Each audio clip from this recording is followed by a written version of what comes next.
am here at Mosiantunya Chinotimba Victoria Falls, a place that symbolizes the greatness of Zimbabwe, a country that was once known as the jewel of Africa, with the best education system on the continent. I have come back to a country that raised me, educated me, a country that made me who I am today. After suffering years of conflict and turmoil, I am here to find out what the future holds for the children of Zimbabwe. Moyo wangu ulikuwa kurwadziwa. Sikuita mabonzo andibyao. Ndakatanga kuchera mabonzo pandakaregera kuenda kuchikoro. My life is a sad life. Ndatanga tasongoride ne 8 years. Ndakauya kuno. Ndokurwara nemtsipa plus dzangu adzinzwe. Ndotsvalogola kuti mangu agona kusara wega nendikufa.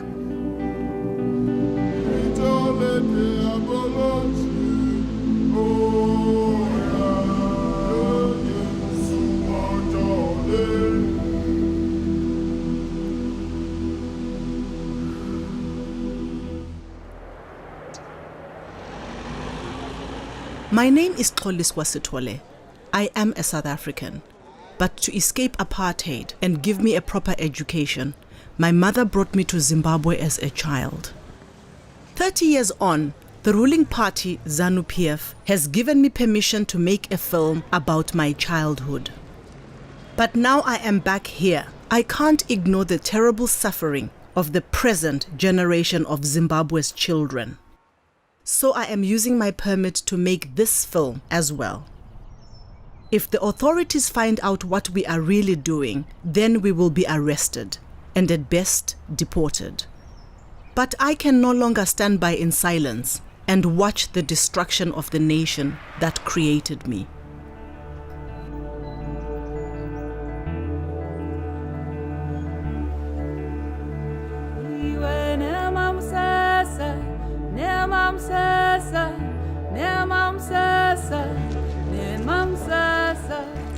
In a northern suburb of the capital, Harare, Grace lives with her sister Michelle and her father Joseph. When I was their age, education was everything. But life is so much harder for these girls.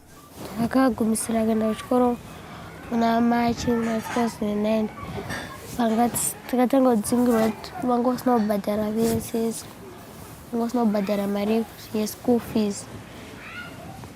Wese asina ubhadhara anje nonotora mari kana usina haudzoke kunoko unzoka kana une mari yacho. School fees yedu inoita if $10 per term. Mari inobhadharwa nababa $30. Vakati kana ndaona mari ndichakubhadhara. With 95% unemployment in this area and the economy in shreds, the only way for the family to earn enough to eat, let alone pay school fees, is for the girls to help their father scour rubbish tips for bottles. 10. 1, 2, 3, 4, 5, 6, 7, 8, 9, 10, 11, 12, 13, 14, 15, 16, 17, 18, 19. From these bottles is a dollar. On these ones, when they are 30, we get $1. And on these ones, when they are 10 of them, we get $1. How long does it take you to collect them? Maybe 3 days. Joseph has been looking after the girls on his own since their mother left. She went to Malawi 4 years ago.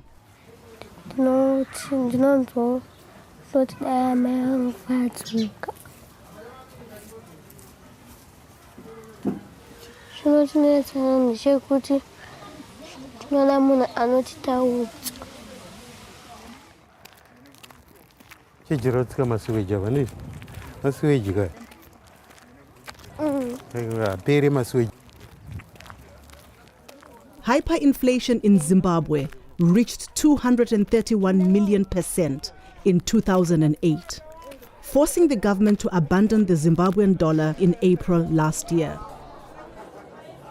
Most people now use the US dollar, but there are hardly any coins in circulation and few single dollar bills, making it very hard to buy and sell. Mangana. It's 30 for a dollar.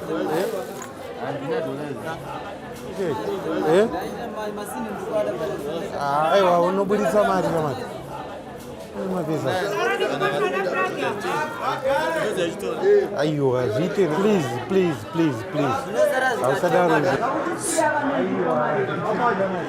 I'm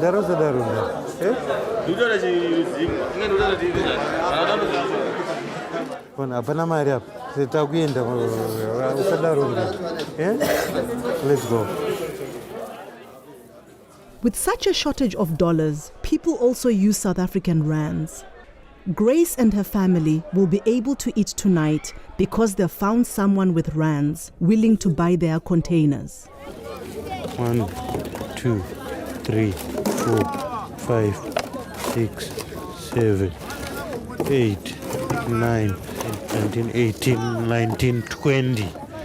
24, 5 rand.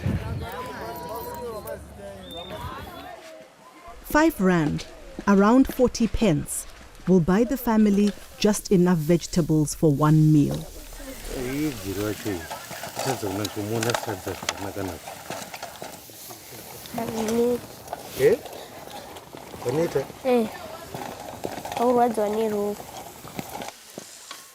Just a few years ago, Joseph was a successful exporter of wire and bead figures. But when the economy started to collapse, the bottom fell out of the export market. Most people who used to buy our wires were the tourists and the foreigners, you see. They had better prices, you see, than the local people. See, when this land issue started, our people started taking the farms and all the whites were going out. They were leaving the place. And those who were giving us the orders, they never sent us orders. They stopped giving us some orders. When tourists are flowing into the countries, we had a lot of time. Fortunately for Grace and Michelle, their father had invested in a small family business before the orders dried up. So for a while, there was still enough money for the girls to go to school. Tangatine tuck shop tichitengesa zvakawanda, tichitengesa bhutsu, mapleti, makapu, makamu nemabhuku. Tuck shop yedu yakapazwa netsunami. Payakangopazwa zvinhu zvakabva zvangooma ipapo. The cleanup, known as Operation Murambachina, literally translates as drive out the filth. In 2005, the government claimed to be clearing slums to improve housing. But the opposition party, the Movement for Democratic Change, claimed Mugabe was trying to eradicate its supporters.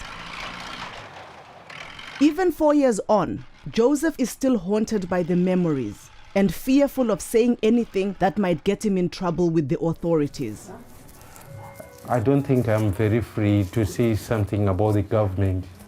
Yes, I'm afraid to talk something about the government.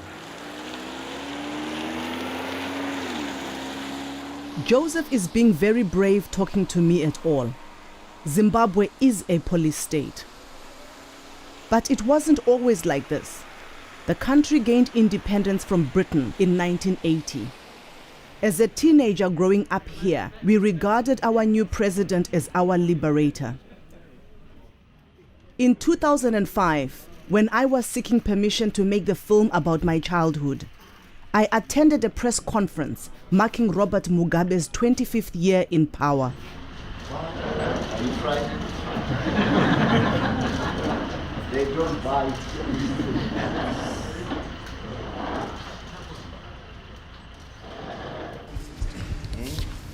That is his story. Yeah. Makadi. But tiripo Magadi Oshe. No, it's just. I just wanted to say hello. She wants to say hello to Oh, I thought you wanted some Asina rungu zvangu makorokoto zvako. Okay, bye. Thanks a lot. Ndakafundiswa nezano ndakakura kunoku ndakaenda kuchikoro kunoku ndakaenda kuchikoro naye kuuniversity. Ndakaenda kuedza kurusunzwe nguva yehondo ndikaenda kuchitsere kumbare kwesoko. I'm Edson Sitwale's niece. Oh, I see. Yeah, the late Edson Sitwale. Oh, I see. Yeah, so I'm doing a documentary called Return to Zimbabwe. Okay. Celebrating a country that created who I am. Yeah. Going back to a country which gave me refuge, a home. Yes. And exploring many other things. That's good. You are doing some good work for us. Okay. And I would love to still talk with you. Sure. Why not? Okay, I great. didn't know. No, all the best. Thanks a lot. No, all the best. Thanks a lot. We are very happy. Thank you very much, sir. Less than 2 months later, Operation Drive Out the Filth began. My feelings about the film that I wanted to make changed irrevocably.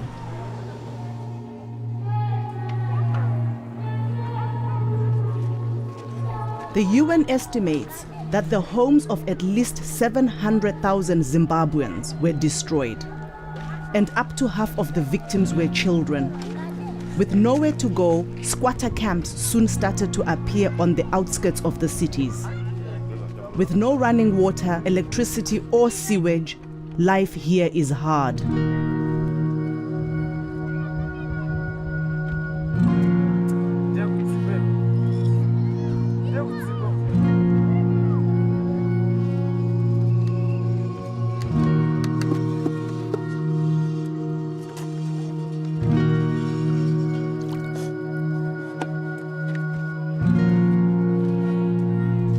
Esther lives with her mother and baby sister Tino in what is barely more than a tent.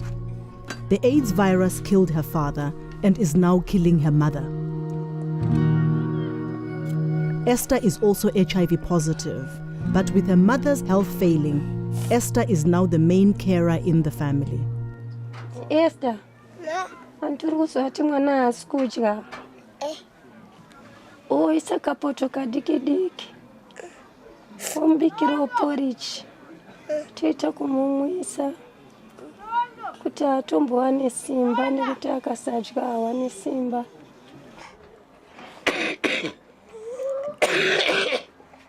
Mazuva atomborara asisina kudya nokurwara nemutsipa plus nzeve dzangu hadzinzwi. Ndokanogona kuti mama angu agona kusara wega neni ndikufa.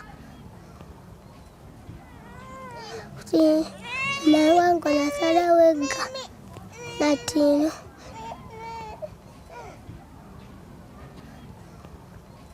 Nondineta chengeta mwana. Akusenda kamoka ndombisa napkweni. Ndopeta magumbo ese ndontsvaira ndokoroba. Ndozotsvaira yadi ndosika maplate ndozowacha zvinhu zvemwana.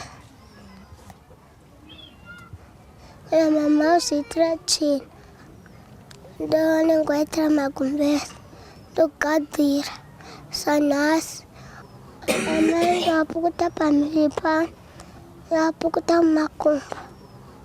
Zinorasa bhaketi rinenge rine tsvina.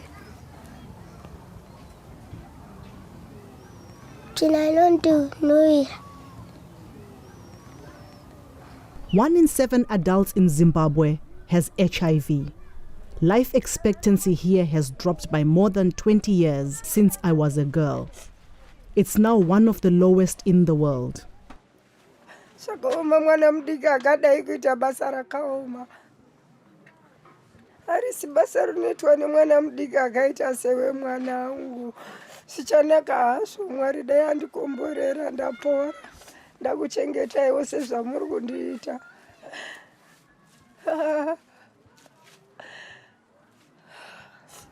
Mama kana achirwara ndoatyira. ndonzwa kurwadziwa nekuti moyo wangu unenge wauda kuchema nachichema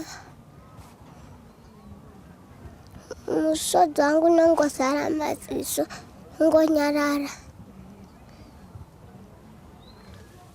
kuti wangona kufa tigosara tega kasi ndakataura kuti akangofa topinda tese mkuwa.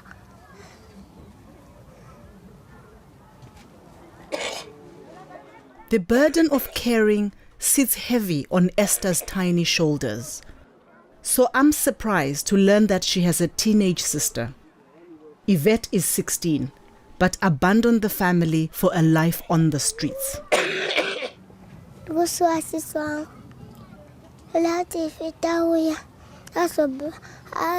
Arapise mama ndisachipata ndibatsiraita basi.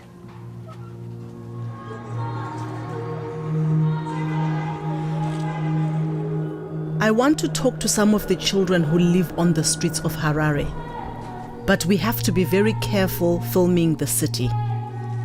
I have permission only to make a film about my childhood, and we will be in trouble if we are caught doing anything more.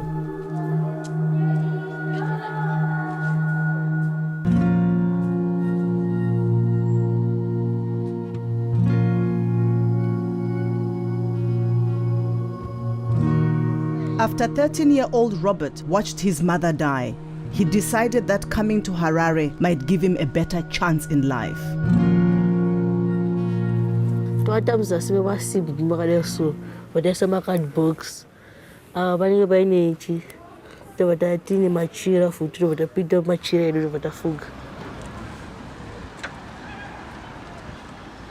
Asina machira vanenge vaine chando vamwe fuga masaga vanenge une chato chakaipa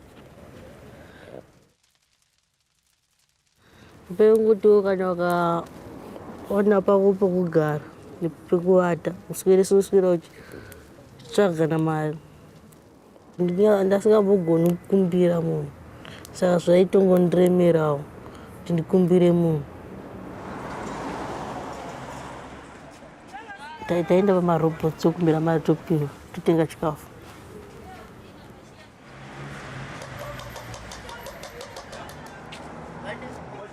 Ndakanga panichaona munhu achandibatsira.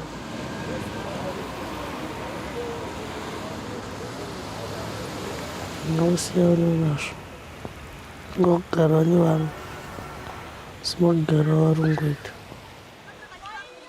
Once a week, Robert goes to a storm drain near the railway station to wash his clothes with some of the other street children.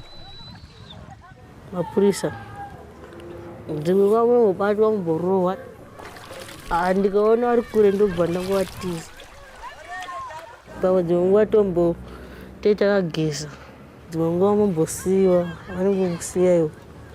I was shocked when another street child, 12-year-old Morgan, alleged that some police use street children as unpaid labor. Vanenge vachingonakidzwa zvavo nyange kukanzi kune kuda kukohwewa kupurazi remapurisa vanongoti tora obva vanotikohwesa patisingadyi tongodya ka1 per day. Mazuva ese unoita wiki tiriko chingodya ka1 per day. Vanoti chibage kana chapera vanoti tichienda vanotibvisa nemota yavo nemarori avo kubva vabva nesiko. Medzengo vanotoendesa kucentral obva vatanga vada kutipa chikafu obva vatanga kutirova nyangwe nepuranga nyangwe nechii vachingotirova.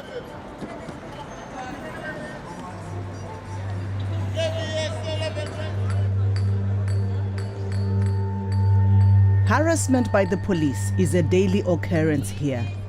But far more feared is the Central Intelligence Organization, whose plainclothes officers can be anywhere. Even if you've got an accreditation card, you always get pulled over. So wherever you go, you know, you're always feeling like you're watched. People stop you. And the other day, you know, when we were filming, there was a guy who came to me and he said to me, look, I'm part of the CIO. And I felt a bit harassed. If we are cleared, that's okay, but if we are not cleared, then we will really have problems. I really know our content. To say something bad about Zimbabwe. Sure. It's not good to say real image.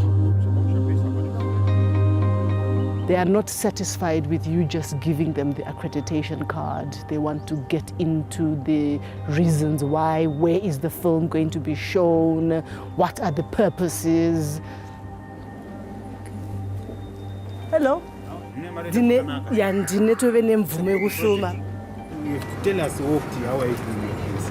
Like Okay. what I've said. Yeah. Yeah, because I'm making a film. I have done this for the last 4 years.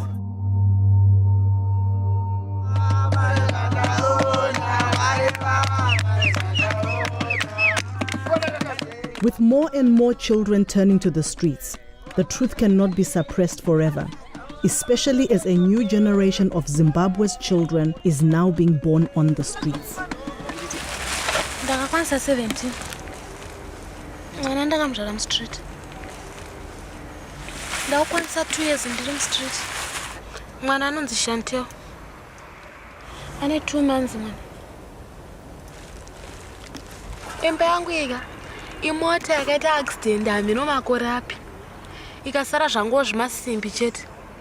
Ndobva ndakungurudzirwa nevakomana. Ndobva ndabatanidza kuti musapinde chando. Kana ndotsvaga plastic ndoisa pamusoro kuti musapinde mvura. Kubva gore rakapera ndakagara ndichigara mushkweshi. Zvakandiomera kuchengeta mwana mustreet. Akarwara mwana. Handina chandokwanisa kuti chikafu chacho kana ndisina anofa nenzara mwana.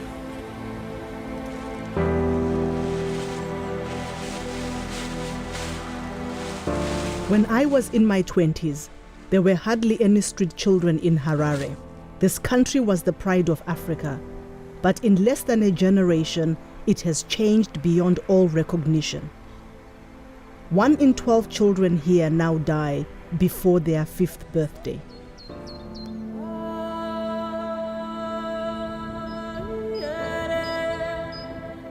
Zimbabwe used to have some of the most productive farms in the world, but they were owned by white farmers whose rights were enshrined in the Lancaster House Agreement, signed in London in 1979.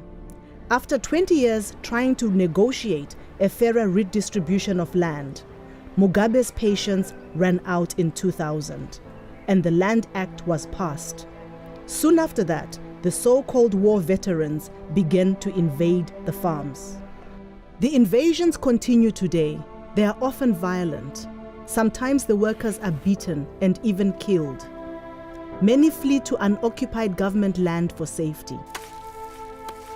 Out of 4,300 white-owned commercial farms operating in 2000, now fewer than 300 remain. Much of Zimbabwe's beautiful and bountiful arable land now grows only weeds.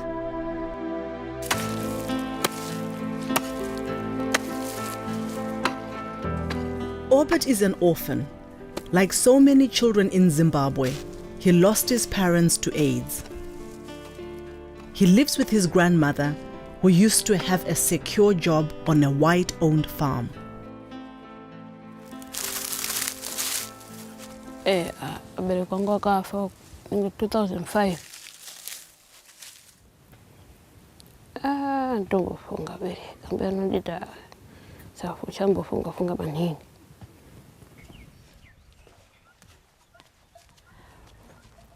Ndaishanda maplazuku basa roformani. Weso ndaisa. Kukunda futi murume ini ndaiziya kuti vana vangu vese vaishanda paplaza apa ndaishanda.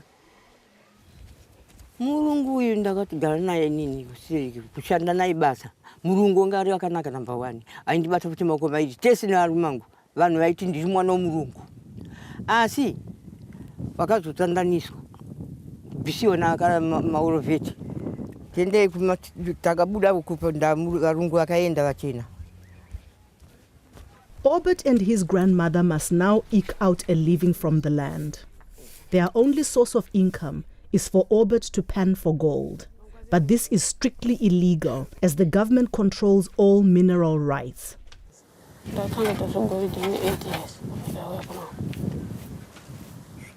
Ndakadzingwa kuchikoro nemari pakuti ndasina mari yekubhadhara school fees. Ndauya kuno goridhe ndashanda naJona.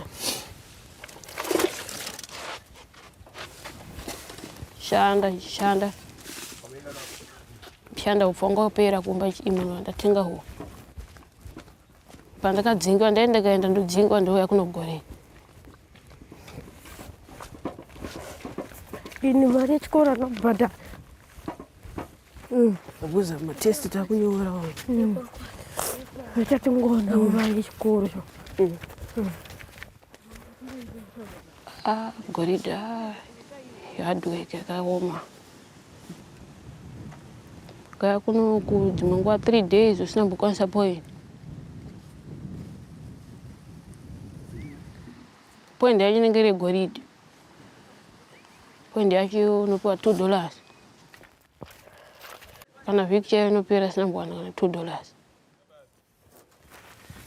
Kafuridza toenda naye pasikero. Yakaona kuti yakwana point. Toenda kunyambamire tonotenga chibage. Tozoya kuno kupa ndozowana mari yekunogayisa maindo pandoitawo. Ufuna togona kugara 5 days ichichi.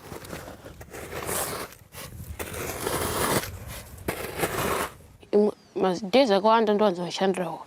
Wazi kumba kune kusinawo.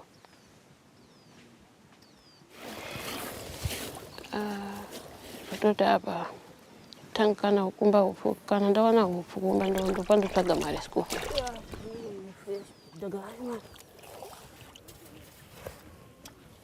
Hapana zvokuti rugare rokuti wabeti ndiye wararamisa inini. Kakati mzee kaenda.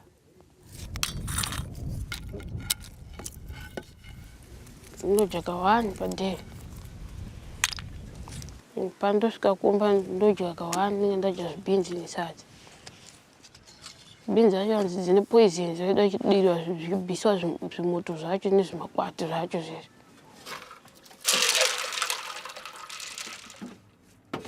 Wakagumisisa kudya nyama rini? Kudhara sitendagumira kudya nyama kudhara.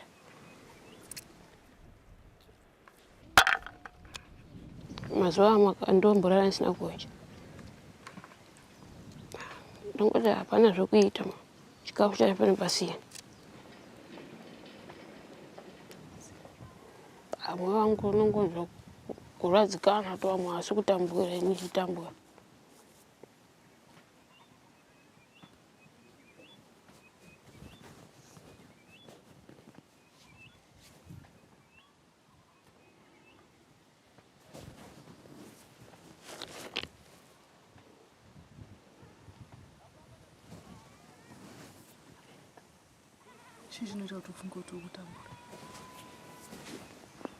Chandofunga kuti kutambura because zvacho zvandikuita. Vamwe vanenge vachitamba ini ndiri kugoridhe.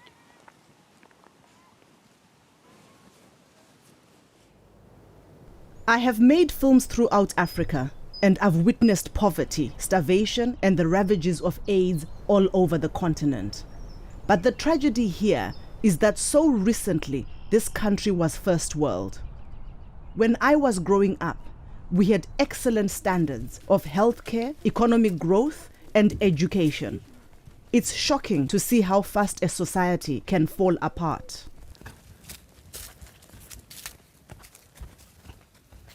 Intereso. Uri hapo. Uri ba? Hapo. Kuna shikiko. Ndipo. Ana urimba. Usukoni. Ndoko uri. Usumoyo. Ukoyo. Shimuro kadira mwana. Uyo. Nina obedi tani 2 years tishamaliza. Nina obedi na Jona tinerera tesi tongotamburawo sinerera. Apa tenda tsoga rimbo kuti tiyeshire. Tinoenda kumakomo uko. Tikaona urimbo uri mumuti. Tokwira. Totanga kuita sekusha. Urimbo uchidonha pasi. Vamwe vachiita sechinonga. Chidonha pachinonga vanhu. Mumwe ari mumuti achiita achiriga urimbo. Handichokwira mumuti.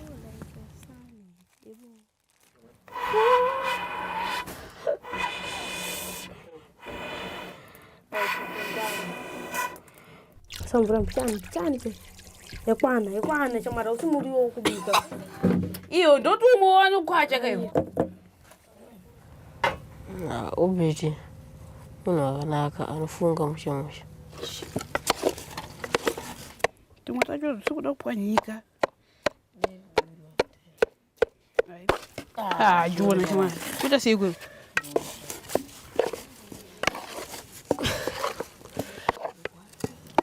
Obeta nembiri yekugona chikoro. Kuti anokuramba ingotora manhamba wani chete. Pandeyo chikoro atombobatsira nevamwezve.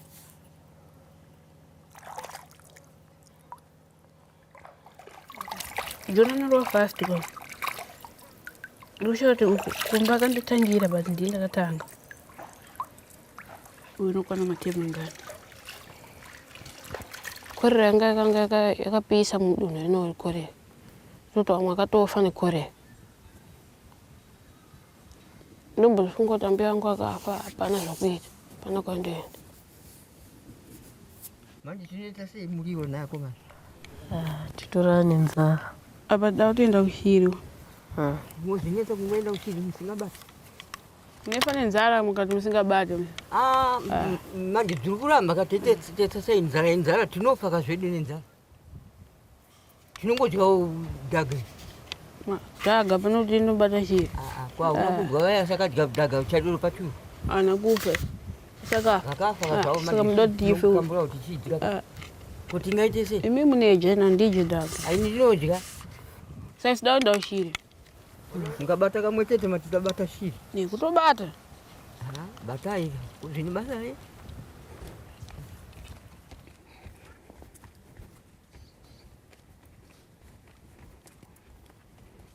Iwe shiri wanza kumwa panapa. Simbi kuno dzako ese ndikuona kuno. Isusu mutakamboita isu 4 days. Tana kasata kana polisi. Mwana wapembera. Asiana obeti wangu una namushiwa la mara. Uyisira sedoko. Ko?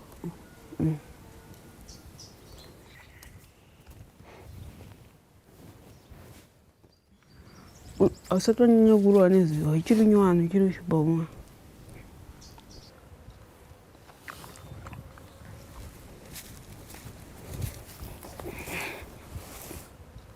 Bata shiri zvirasha. Hino dzinowira. Tobata. Ndauri mbacho nywano ndinobata. Ndeva. Nasguru kana. Shiri.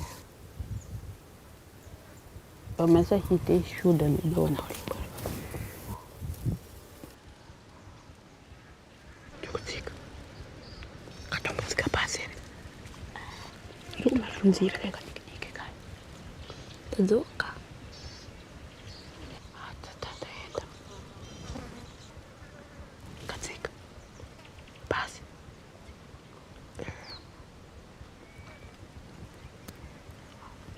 Pane urimbo kai baba. Pane urimbo. Kabatiwa. Kabatiwa.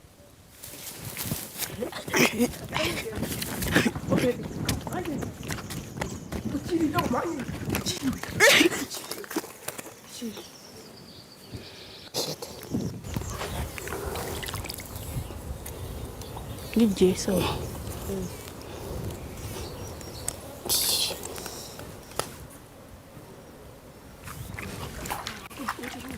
Isha.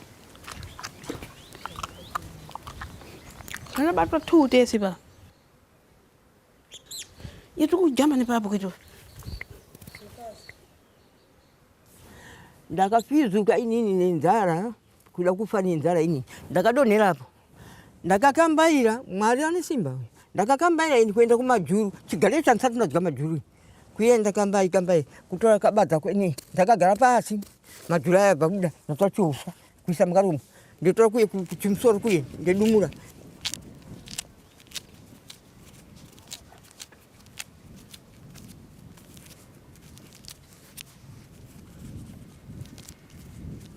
inzara hii yapedza vanhu nzara chaiyo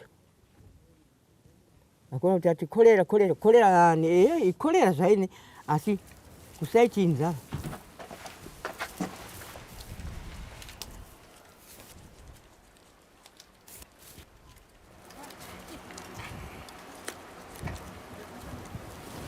taneta bati tongota bana zvokuita tichishingirira pavanokurara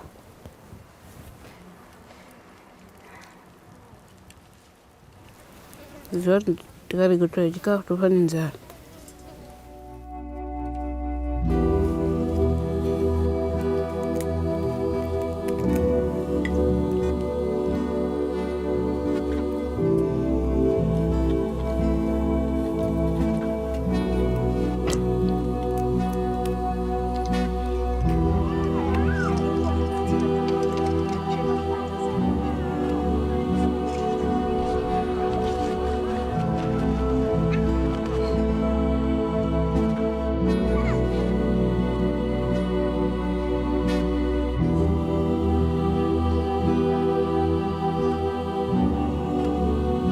Back at the squatter camp, Esther has taken a turn for the worse. The little food they had the last time we were here has run out.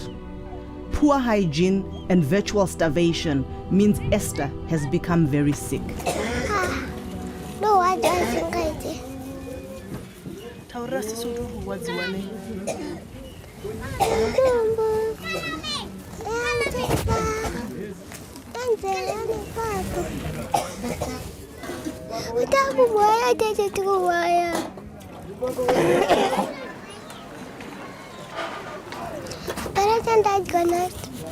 Hauna nzara.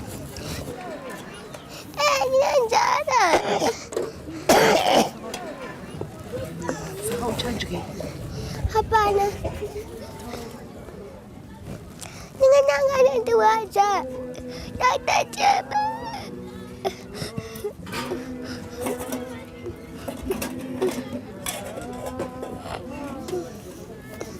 Hanya taula.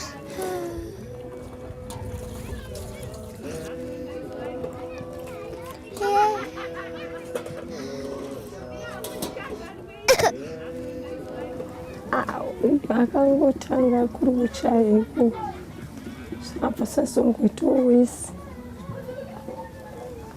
angoti mama ndoda akati ndiri kurutsa ubva achaya nekurutsa nekuchaya zvese kana dai kuchipatara kwacho akaenda mari yacho yekunotenga mushonga handina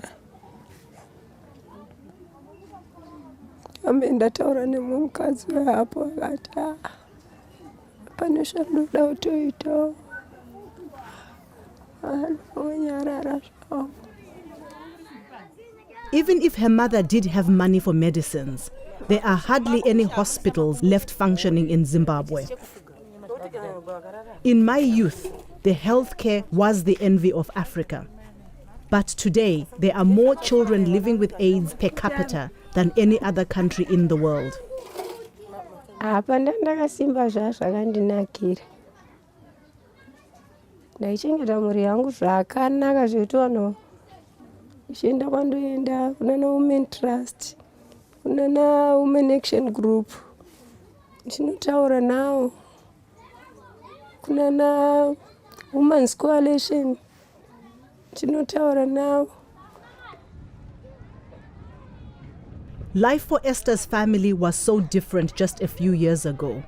Her mother was an active community leader. Maramba chine yakatanga.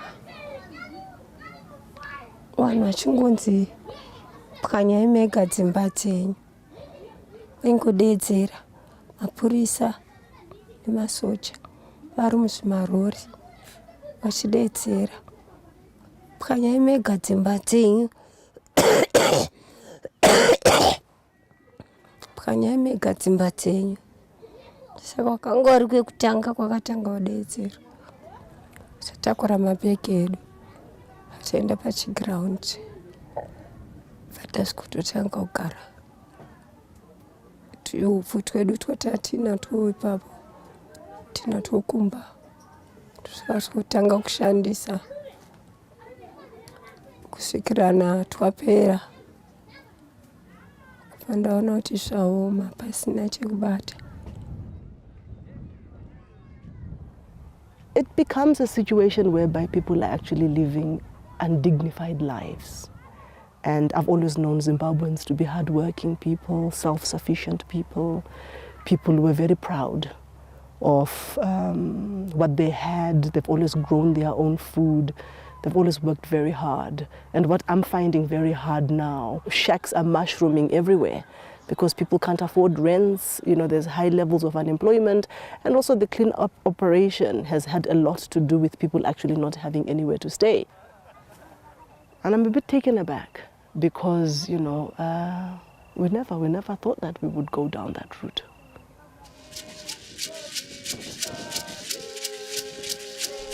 When we were with the street children, I had asked if anyone knew Esther's teenage sister, Yvette. We had no luck finding her on the streets. But this time, whilst filming with the family, a church group arrived from the city. Among them was a young woman who came straight to Esther's family tent.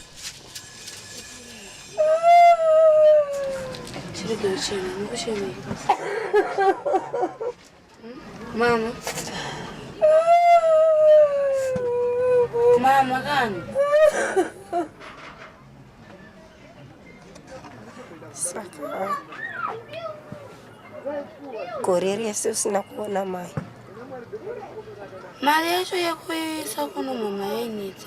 Papa paya ndatokwidza nemadzimai. Anchiti haungasari. Kana dai uri unombonzwa sei?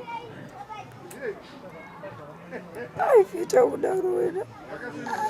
Mama muchiri uchema anti ndauya here. Azvibatsiri mani. Tatambudzika nguva refu ini. Hapana chana ndichiziva ini. Tatambudzika nguva refu panapa ini. Ai fete mwoyo wako wakaoma semunhu wemurume. Hapana chaungambonditaurira. Hapana mastori aungambonditaurira ndakasenge ndikasenga. Ai. Tarisaone chete zvirumba muno. Ngotarisaone. Kana dai uri unofila sei, unonzwa sei mwanangu? Tizama wako. Papa. Unakidzwa nechi street kid. Kutora mwana mupisi matoti akasara matoti izvozvo.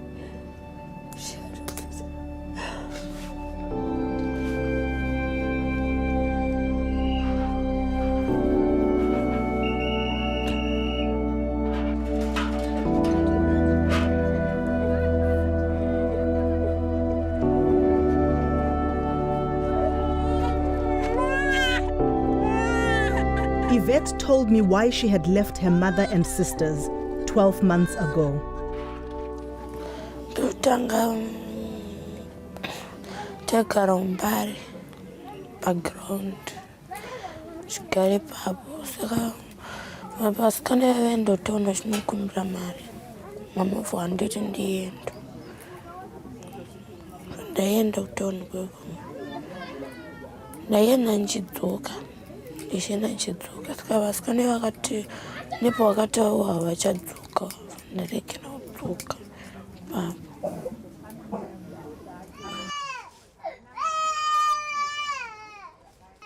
Some of the church women who arrived with Yvette helped to bathe her mother.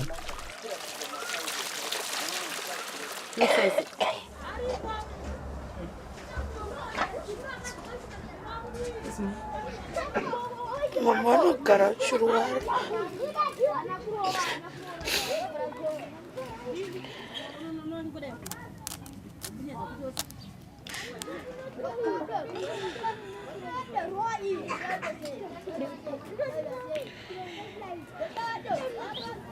Arwara nguva yakareba.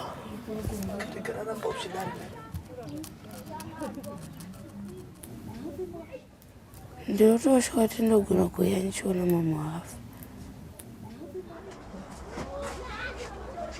Ndinotya HIV. Boyfriend yangu ine 21 years.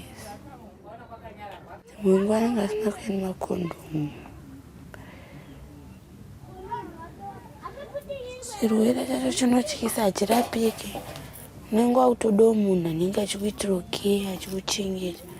Saka unozomwana kufa. Iwe unenge uchitofanira kutochengetawo munhu.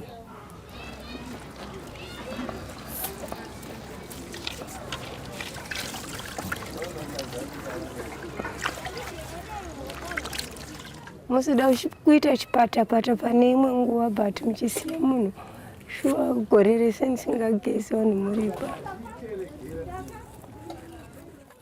Achiri kundikwadza ichi.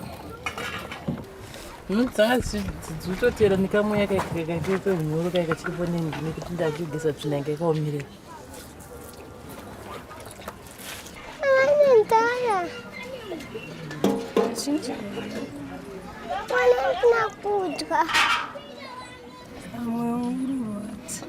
Wacha moyo. Wacha. Ndakudza kusvikaita wani. Unotora hembe wani.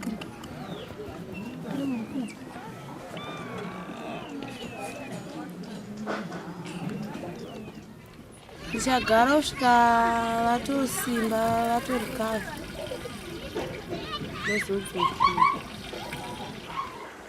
Kana month yese ndakona.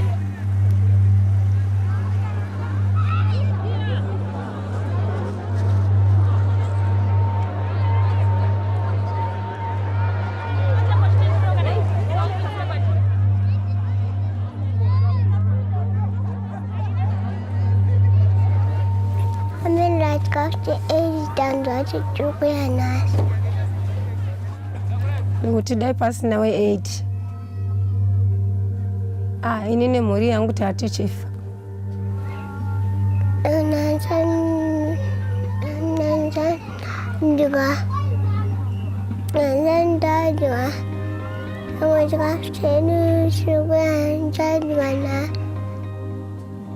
Changu ndinoita kutambirirwa. Nekuti handigoni kuendawo ikoko nekurwara.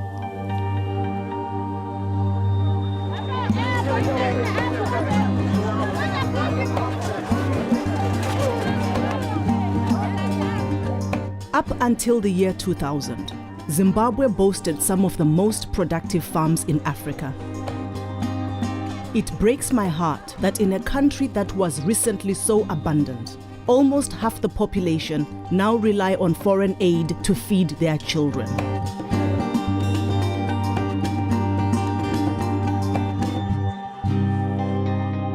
Esther's uncle has come with the family's aid ration, but his arrival doesn't bring the same joy as seeing Yvette. Izvozvi tagara tisikwirirana pana. Vanotomboda kundirova. Pana. Kana ndikatiwo madei kudai. Vanobva vatonditarafu. Tofunga story zhinji makainzwa kubva kuna Esther.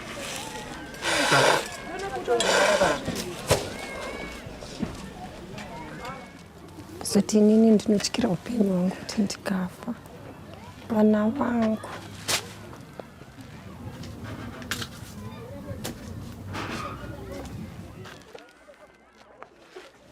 Saka kuti nditarisire kuti vangakwanisa kuchengeta Esther nemwana wangu. Inini kana kuri kunzi pashayikwa home, notora vana vangu. Handizivi kuti chii chichaitika pavana vangu.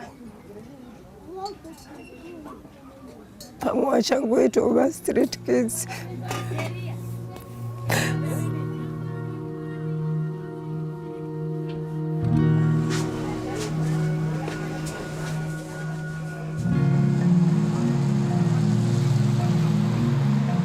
Malnutrition and lack of clean water is killing more and more people in Zimbabwe. Over 4,000 people died during the recent cholera epidemic. And with consistent water cuts throughout the country, there are fears it could strike again.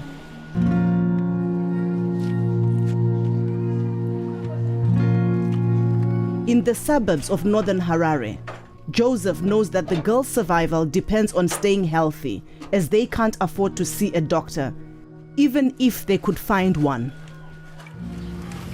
It's okay. Nozodzoka kana manheru. Takuda kutorara tatanga kuchereredza. Pakazononga kuti kurara chera mvura. Matoilets akazara, maswitch angoerera. Now it's almost 2 days we have no water.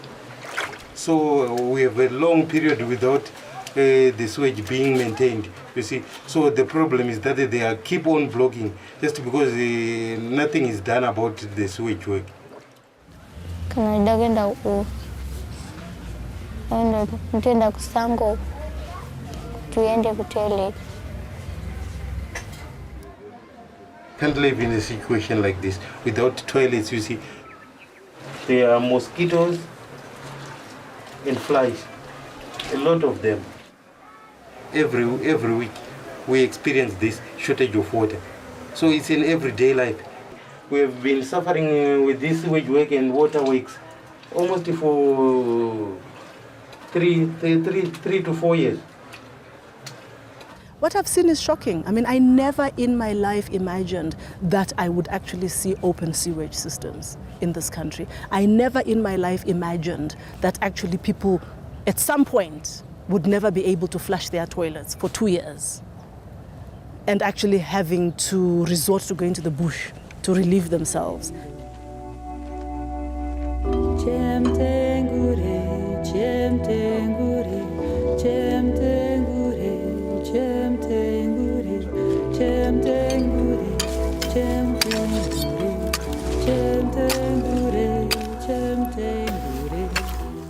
As well as selling bottles, Joseph has found a new way to make some money from the rubbish dumps across Harare.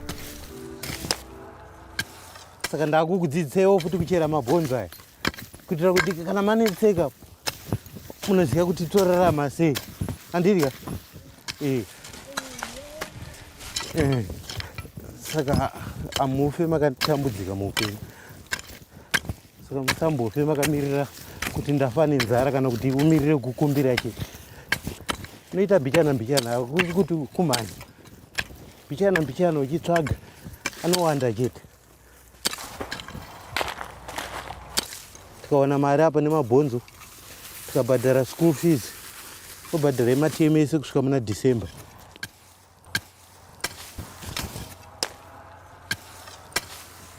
Basa rangu kuita rakaoma.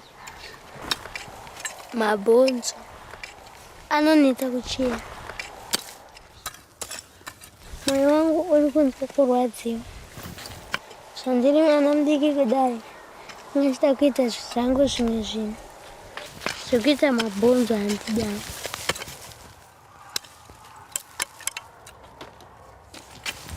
Pane bhonzo iri? Nambori nhonga rimwe panga achichera. Regera kana chiri zvimwe.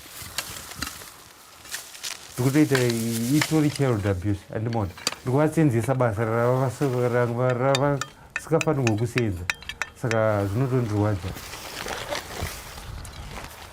Anoiswa mune zvinhu zviri dheti, munenge mune mazisadza, tsvina, zvinhu zvakawanda zvinoraswa zvine tsvina zvinenge zvirimo. Nyangwe tsvina unotomboiwana imomo.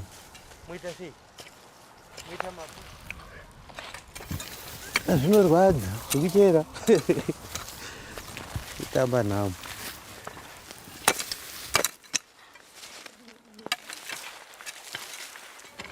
Taneta nikusekwa nevanhu nzira tichisekwa tichikuita sevamarabu bhaya taneta. The demand for bones comes from the sugar refining industry. Bone ash can be used in the bleaching of sugar. But although the family has collected several sacks of bones, they have still not been able to sell them.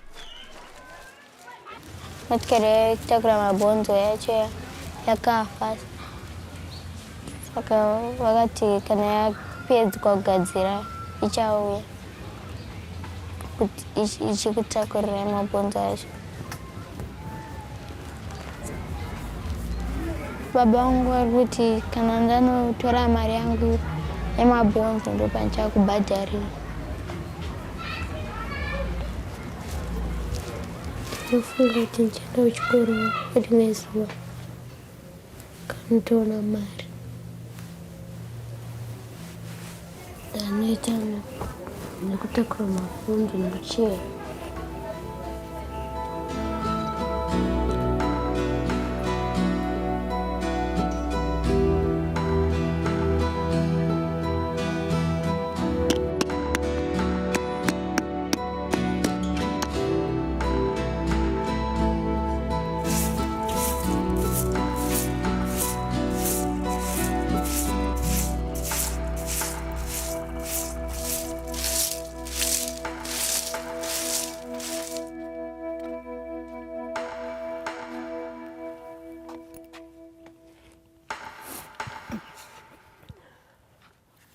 Obeti, koma ngwana pa chikoro chikuvuliwa. School fees tinoita sei mwanangu?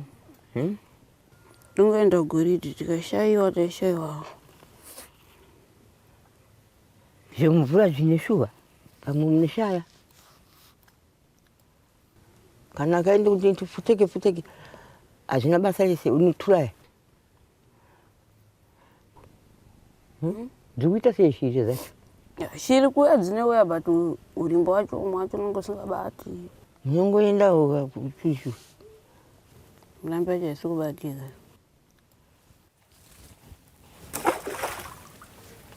Apana sitibatiri baba. Upesi mari chikuru chiwana ku. Matete kuya kugorida. Nate kugorida. Chaiza. Gorida yacho kushupa. Tingodzingiwa kuchikoro takashira.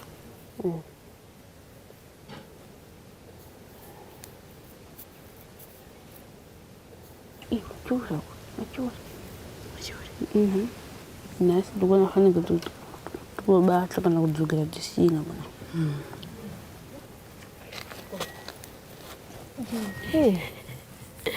Wachera kama tuko kando nje. Sijababa baba kusuka kokuti. Abuba Ivanzi. Bata buba. Iyo. Machure. Apana papa kama.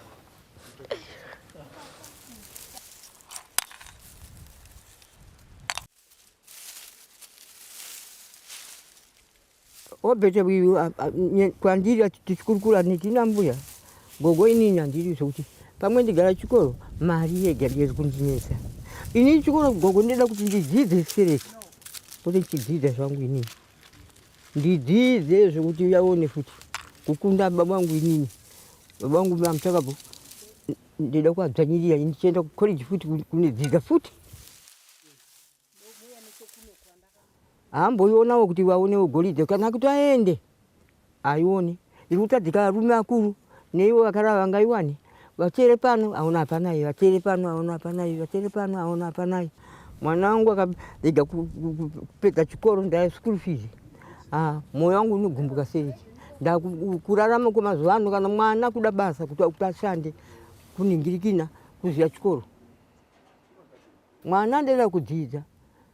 Ona imi mukutaura chirungu apa kuziva ruzivo renyu abereki enyu akakushupikira iso stereki kuziva ona chirungu muneziva chii muneziva zvese muneziva handizika ndiyeswera nawo kare Robert ndizvo ndinoda kuti ndiitewo inini ndeshupika tinoenda tinoda kuti kabhafu kendaa kuti nako nditora kabhafu kangu kai basi handii school fees mwanangu. Kana mwanangu asina kupedza chikoro, vanhu vanozondora ndafa. Ndakafa zvangu pamuti, akona kuti pamwe. Pamuti chaipo ponengera fira.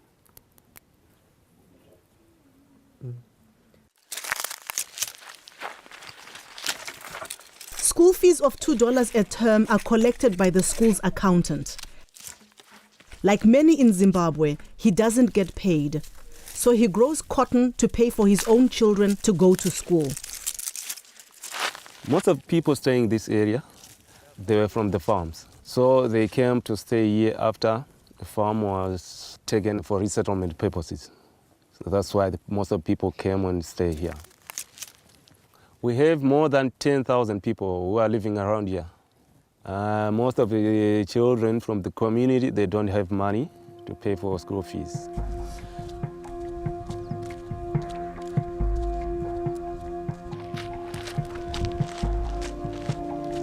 It's the first day back at school. Orbit, along with over 1,000 other children, have turned up, but less than 100 have so far paid their fees. For the moment, Orbit and the rest of the children who cannot pay just have to hope that they are allowed to stay and learn.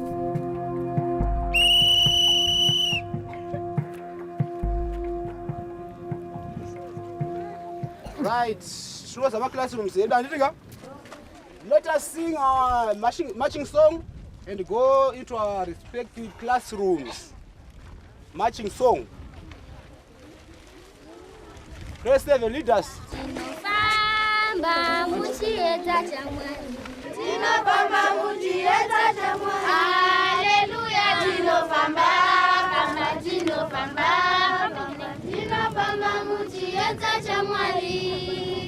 Why is stopping? We are marching in the light of God. We are marching, we are marching. We are marching in the light of God.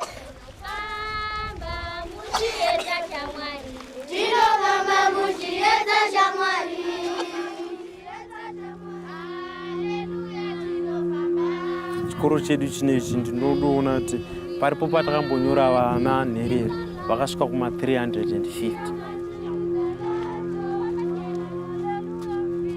Klasi yangu ine vana 63. Chatisine mabhodhi acho tinawo asi mashoma. Ndozvimwe zvinosakisa kuti maticha adzise vana vakasanganisa. Unogona kuwana kuti magrade 1 anenge achisvika kuma 125 anogona kunge vachidzidzira panhu pamwe nemhaka yekuti hatina mabhodhi akakwana.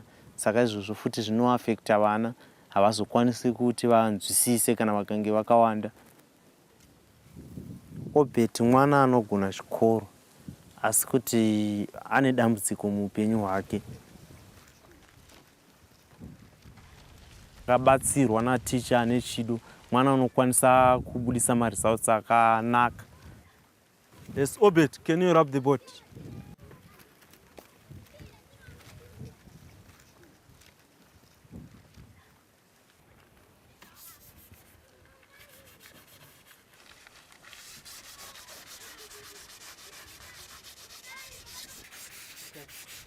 Sit down.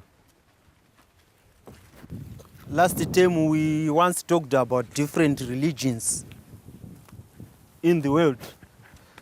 Where do the Muslims worship in? Mosque. Correct? Yes, mosque. Where do the Jews worship their God, their holy place? Yes, Obed. They worship in a synagogue. Good. Clap hands for him. They worship their supreme being in a synagogue.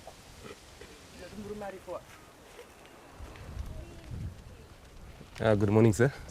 Good morning, class. Good morning. Kune mimesa atina kubhadhira school fees, handit? Tiri kumboenda kumba tichitaurira vabereki here nenyaya ye-school fees. Vari kuti kudii? Vari kutsvaga. Taane mazuva ano tiri kuyeuka tese kuti zvatakawirirana pamusangano nevabereki kuti takapanana time yekuti tinge tichipedzisa kubhadhira mari idzodzo. Saka toita sei? Mochaenda kumba here? Saka mangwana touya nemari idzodzo, handiti? At the end of the first day of term, no one has so far been sent home, but Orbit fears it is only a matter of time.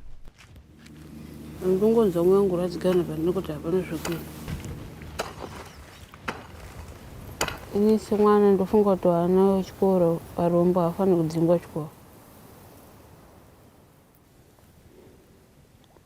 Pakuringira ndofunga kuti upenyu hwangu pamwe harachazondibatsirawo ndozova munhu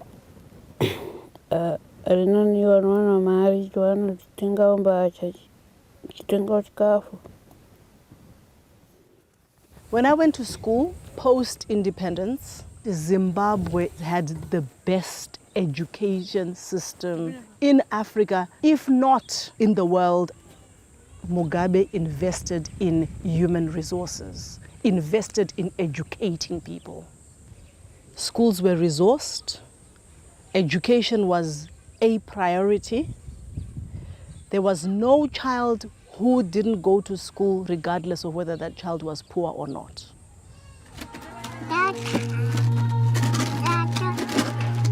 The last time I saw Esther, her sister Yvette had promised to stay for at least a month, but their mother was gravely ill.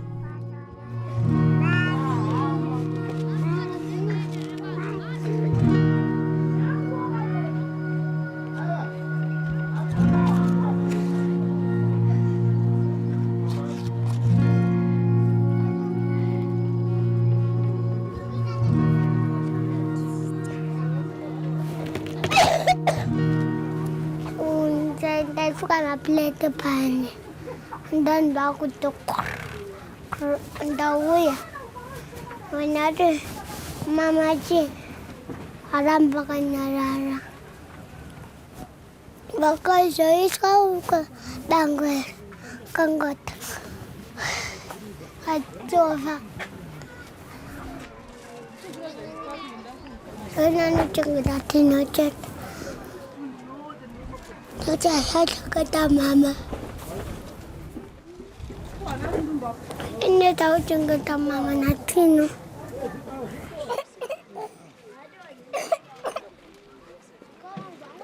Kata mama memang pakava.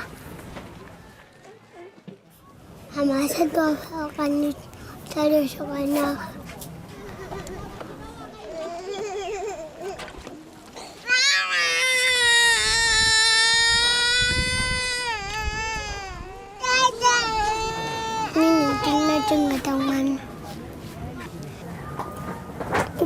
Nggak mana sendiri dah syukur doanya dia kakuan itu juga kakuan menalau sudah balik hati kacung pulang pijan ada tu aku bukan ini menaf ini cakap sangsi.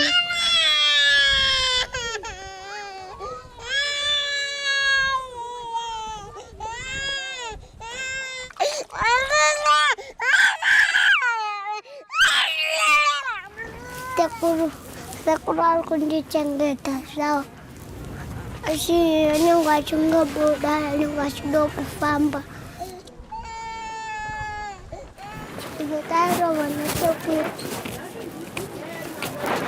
kita kacak terus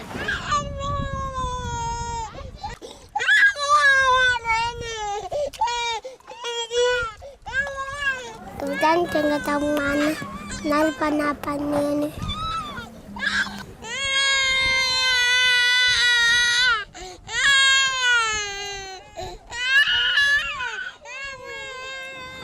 Biasa pakai agar wajib, kudu angkat isian tega.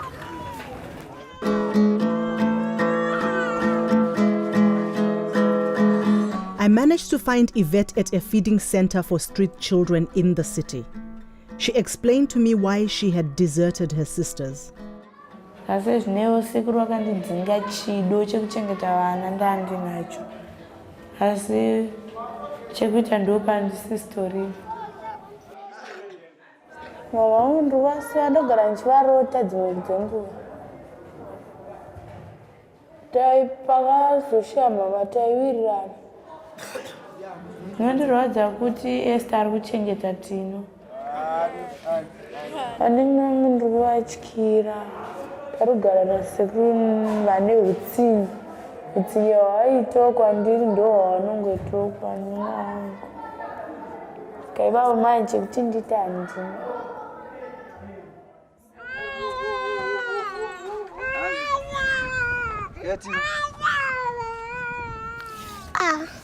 Kada uchiati vyetambo jok. Yangu na waja. Busu wa mamangu. Mama, tazawadi wachindi chengeta. Chingendeta uchukoro.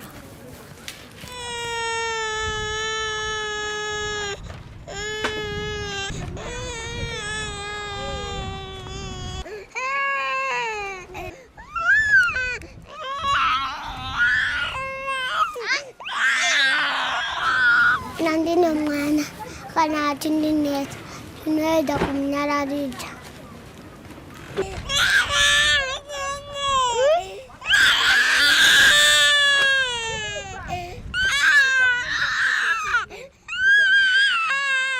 Mwana anyanya tsatsirwa anyanya utema nongomsiya kada.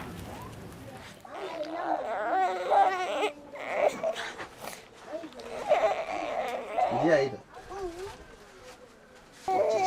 Esther, nomoro Esther. Anditi. Chijika nani. Njani.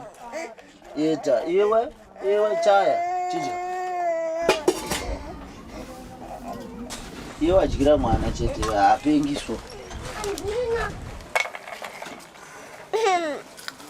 Dade.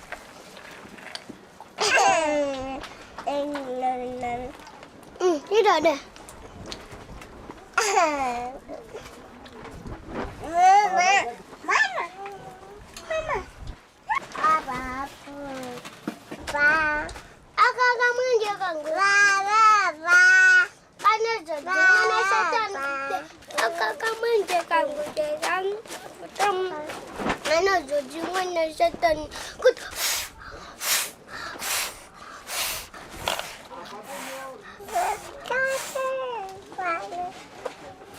Tinalungwa chai.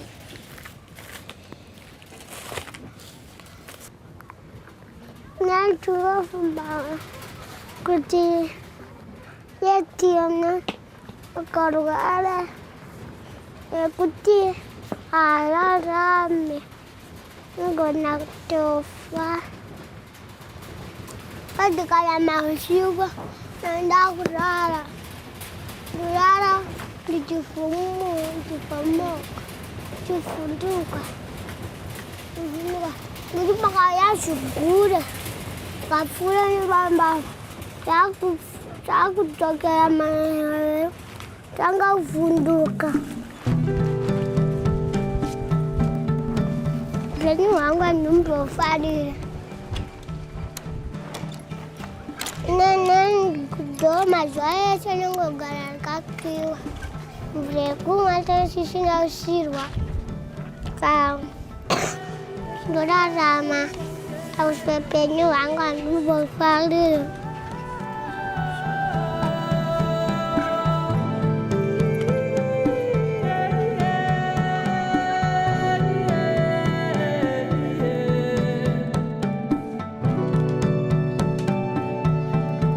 In northern Harare, Grace and Michelle are trying their luck and have returned to school even though they have no money. But with teachers not having been paid for months, fees aren't the only obstacle to the girls getting an education. Takatanga fikira fure sakasata mbufunda chini. Maticha asikudzidzisana kuti anopiwa mari yacho yawo yakakwana. Patikati ngondo chikoro maticha vaitoti togona kuenda pastrike kana asina kupiwa mari yatiri kuda togona kuenda pastrike. Saka hanzi strike third term yakaoma.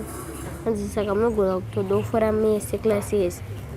Saka mutoene mari muende kuma extra lesson kana musina mari hamino zvenyu munongofoira mega kuti kamatemu tematatu temino iri kudzingira futi vanhu school fees. Tiri grade 7 ndakarosa chikoro kakawanda ndakafoira. Grade 7 ndo primary kupedzisira ndakafoira handisi kwanise kuenda kusekondari.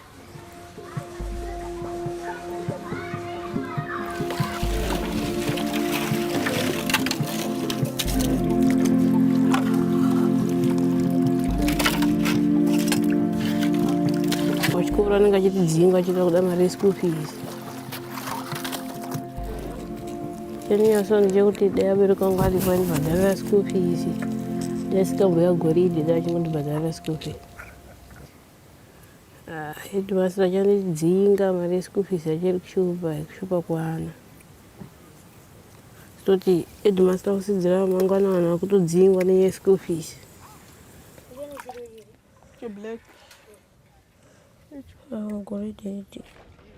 We are here to teach pupils and this. So we need to dwell on my resources. My amenities. Because we are talking of my major resources. We're going to stationary pan. Yeah. Just we have 4 boxes. 4 boxes. So it's not about how many days? Just 2 days. Zvinenge zvatiomei zvino. Munoona kusaya kuita vabereki vari kutarisana nematambudziko akasiyana siyana. Saka zvimwe tinoita tichimbotigadzirisei semuenzaniso. Muri kuziva vana vaiuya panapa Ndai naNometa varwara vanga vasingaone mbuya vai ndo vaichengeta vana vai vari panze. Mutuma unotora zvinhu utaenda kutora maplates panze uye tipakure sadza ndobva vaisa muchetura wakangosanganisa ndokuvaisira muchetura musadza vachibva vafa vese. Ndokudya vakafa toigadzirisa sei toiisa sei. Saka zvimwe zvinhu zvematambudziko zvandiri kuona kuti zviri kungobatawo nevamwe vanhu vari ivava vari kuuya vachipa maexcuses ekuti hatinawo mari. Zvimwe zvinhu ngatinzwisisa, hatinawo imwe minzi yatingakwanise kuita here kuti tikwanise kuti tinotungamirwa nehurumende ndio inotipa bumbiro rayo remutemo rezvedzidzo. I'm just here for policy implementation. Chandinoita kuita zvatakaudzwa.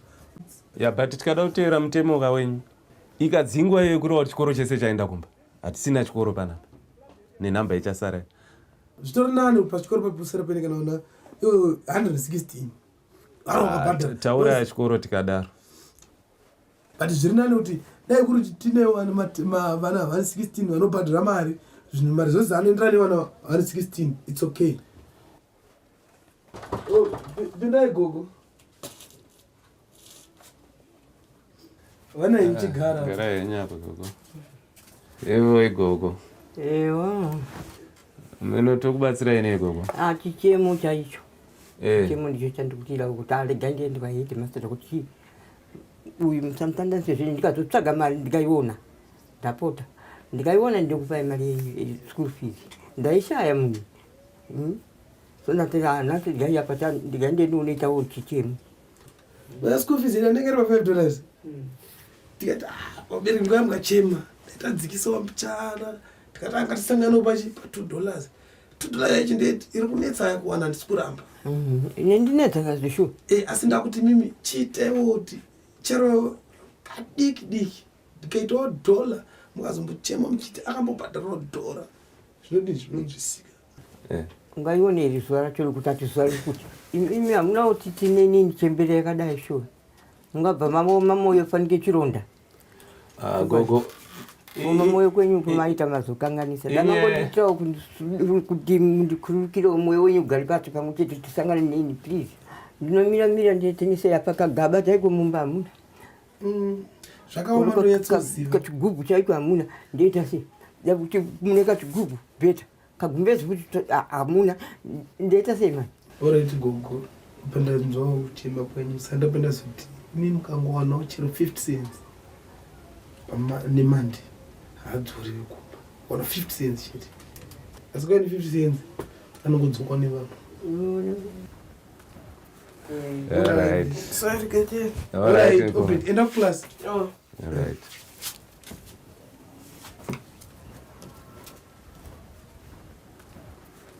Ah 50 cents kana mwena atidumye paka ndinoona hapana kuti ndinoona kugarira futi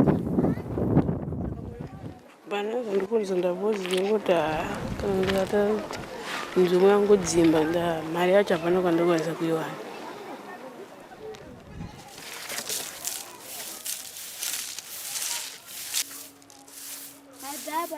In Harare, things are not working out for Grace either. Ndakaenda kuchikoro musemandi ndikadzinga zvikanzi handinge ndinobhadhara basawi.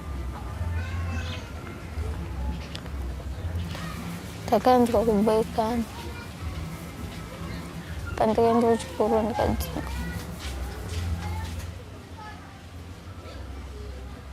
If things don't change, I see my daughters in shambles. I don't think they will have a better life. They will keep on struggling. Excluded from school, Grace has no choice but to return to the rubbish dumps to search for bones and attempt to earn her way back into school.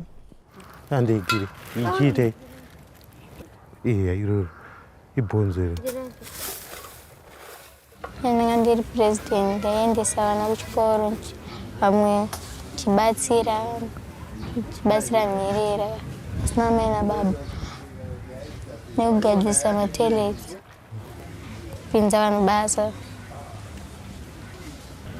Ndanga ndiri president ndaigadzirisa zvinhu zvese.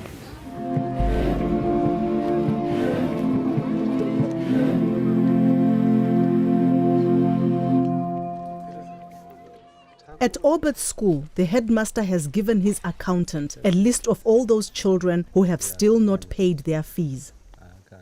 The school is owned by the government, but sometimes it's failing to supply the needs of this school. We don't have money to buy stationery, you know what I mean? So if we let the children stay here, how can the teachers carry on their job? They had no chalks, no books. We have those things from the money they pay as a school fees.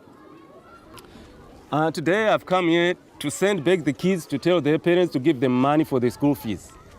Since the term started, some of the kids paid school fees, but 3/4 of the kids haven't paid the school fees yet. It's not good, but that's how the situation is. There's nothing I can do. I have to send them back home, to go and tell their parents to give them money for the school fees. Ngoti kurangu ramangwana ndakagenda chikoro nekura pasina chaunongochiziva.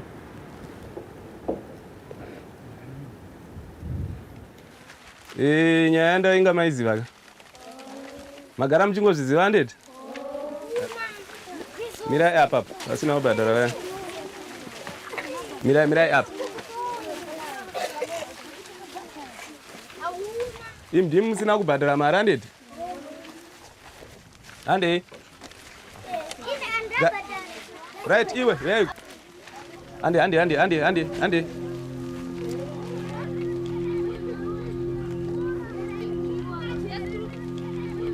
vamuka sei tamuka hedu ndawayambotaurawo nevana simuka mangwanani vana nyaya yangu maiziva ka ndei school fees handeti ka right kana usina kubhadhara buda timire kudzoka dzurira vamwe mukova urugarire padhoo iwe right ndova masara nawo ka mangwanani vana ndamuka hangu hanimondiziva good nyaya yangu munoiziva ndei savasina kubhadhara vaisumukai tibude timire panze ngatisumukei tibude timire panze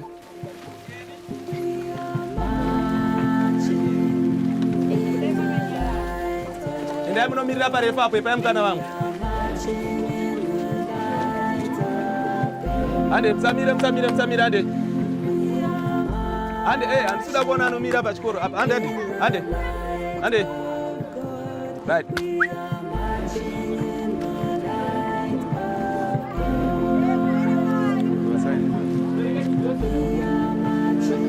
Fambai, fambai.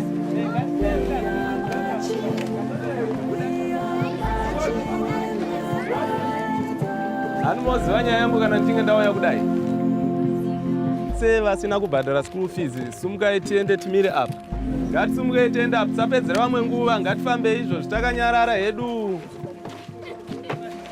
Fambai, hande vanangu. Hande. Right. Hande kumbatontora mari. Hande.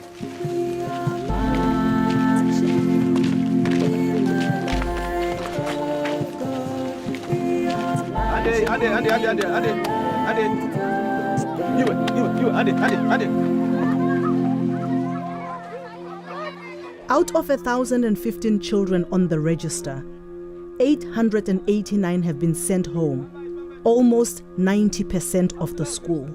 Ande. I'm not feeling good about sending back the kids home because it pains me. Because these kids, when they go home, they have nothing to do. They start thinking of robbing people, doing other activities like panning, which is illegal. So there's no other any things they can do at home. So their future, it's not good. It does pain me when I see what's going on because it's about the loss of opportunity. I had opportunities in this country. I had the ability to dream because I was in an environment which allowed me to dream. I grew up in a country which has given me all of this, what I've become today. So why shouldn't thousands of other children have the same that I have had? When you ask a child what do you want to be, and they have no clue because all they are thinking about is either feeding the grandmother or having to look for $2, even though, he has his dreams, but that child is so traumatized.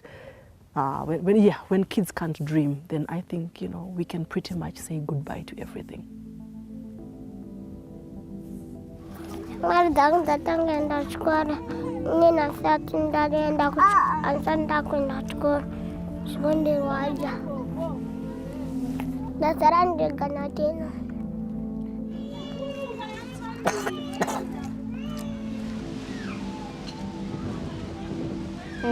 Ngasenda kuchikora upenyu wangu unenge wasina kunaka chino nekuti ndinge isina kuenda kuchikora. The school fees wishaiwa chikafu chedu shayo. Ndifunga kuti wakaipa mutemo kuti vana vadzingira zvifanira kungodzidza. As a child of Zimbabwe, I despair for the future of the next generation. As an African, I am angered that so many of this continent's leaders continue to watch Zimbabwe's decline without question.